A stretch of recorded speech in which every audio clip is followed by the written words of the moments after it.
With us today, we've got Mike Howard, who's the CSO for Microsoft Corporation, and he holds global responsibility for the vital security functions of operations, investigation, risk mitigation, crisis management, the whole ball of wax at Microsoft. And several months ago, I had the privilege of going through the GSOC facility here and was very impressed. Kind of give us an overview of the approach that Microsoft took when they established the GSOC, both as a central command center in the Seattle area, and then with the other operations in your global offices. Sure. Well, this effort actually started around the 2002 timeframe. Prior to the advent of the GSOCs, we had another kind of operations center that was state-of-the-art back in its day, back in around 95 timeframe. It had been allowed to atrophy, and there were a lot of technologies employed in there that just didn't work. And so there was sort of that driver in which we needed to really up our game in the technology space. I think the other piece that sort of led to the implementation of the GSOCs is the fact that Microsoft was growing. During that time, exponential growth, 40,000 employees when I first got there. Within a span of 4 or 5 years, it doubled. We started going into India and China, and we realized we were woefully inadequate to cover that from a security standpoint. So we did a zero-based study, soup to nuts, of all of our technologies. The end result came up with the concept of the Global Security Operations Center.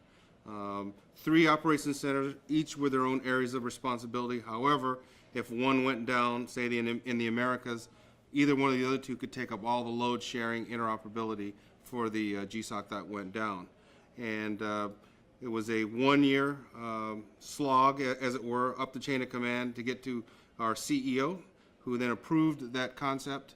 It was a 3-year program to build it out. And so now we have 3, one in Redmond, Washington, our main one in the UK at our Thames Valley Park campus, and one at Hyderabad, India.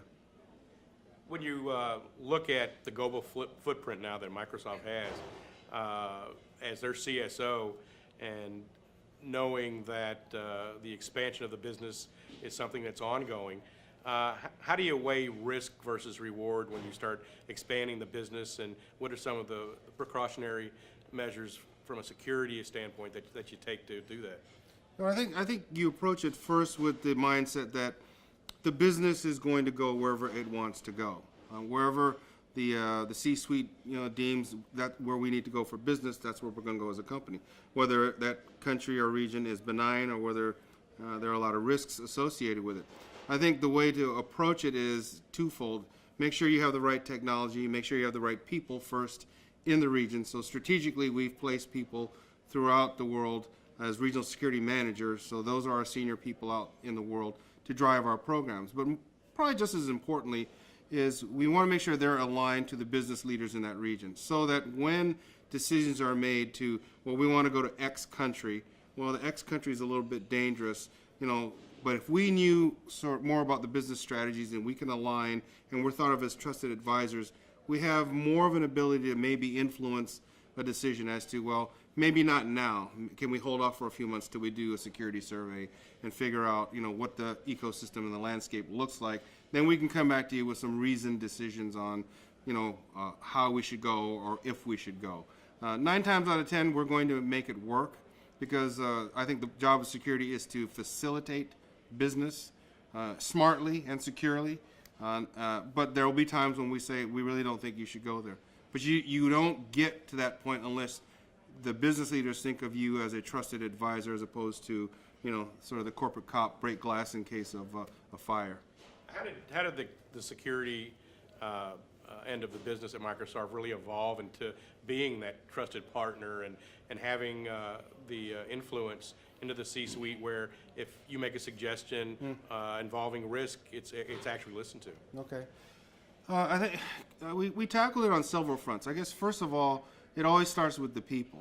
So we took a fair amount of time over the years to vet the folks that were working for us to make sure that they were mature enough and had more of a strategic vision in terms of their jobs. A big part of what I do, however, is to make sure I'm evangelizing with the C-suite. So my first year there was head of executive protection, before they made me the CSO. And so I spent a lot of time, even to this day, evangelizing with the C-suite. I make sure I touch base with the CEO and the CFO all the C's. We invite them to the GSOCs, and we give them demonstration of our capabilities, but also tell them how we're aligning with business so that they start thinking of us in a different way. And we provide them with intelligence analysis reports once a month for really high-level C-suite folks. Again, it reinforces the fact that we're not just telling them what's happening in a particular region that could affect the conduct of business, but we're also showing them that we're aware of the business activities going on in that region, and so they start thinking of us like, wow, that's interesting. And so it takes a period of time, but they've got to really know that you're interested in learning the business. And one of the things that we also invest in is business acumen training. So I have a staff meeting, a strategy meeting once a month with my senior leaders, and that first hour is always taken up in business acumen training. We'll bring in corporate strategists. We'll watch some webcasts of our CEO and CFO. So we try to learn the business so that we can be more relevant.